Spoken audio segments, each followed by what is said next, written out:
Llívia ha clos aquest dilluns 4 dies de festa major. La celebració va començar divendres i al llarg de tots els dies hi han hagut activitats per a tots els gustos i edats.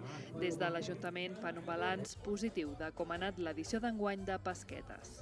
Pesquetes, ser la primera festa major de Cerdanya sempre té el seu atractiu, no? És la festa més esperada, sobretot pel jovent, no?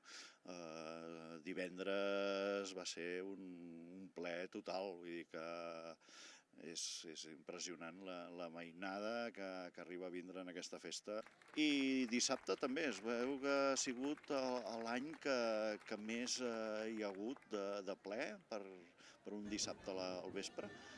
I les altres activitats de diumenge amb la Montgrins, amb les seves sardanes, el concert de tarla i el ball.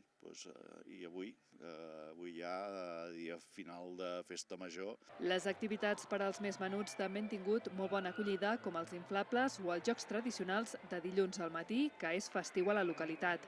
Altres activitats han estat concerts, concurs de botifarra i botifarrada, sardanes, castells a càrrec de la Colla Castellera de Cerdanya o ball. El temps ha acompanyat força durant tota la festa major i no ha nevat, com ha passat en algunes ocasions. Teníem aquell petit dubte de què has dit tu, de pesquetes, pastetes, però no ha plogut, no ha nevat, com altres anys que ha pogut fer, però Déu-n'hi-do el fred que ha fet quan queia el sol. Tot s'ha fet programat tal qual i bé, s'ha pogut seguir el seu recorregut. Així doncs, la Festa Major de Llívia sempre dona el tret de sortida a les festes majors de la comarca. Aquest mes de maig la segueixen la de Bolvir i la de Guils.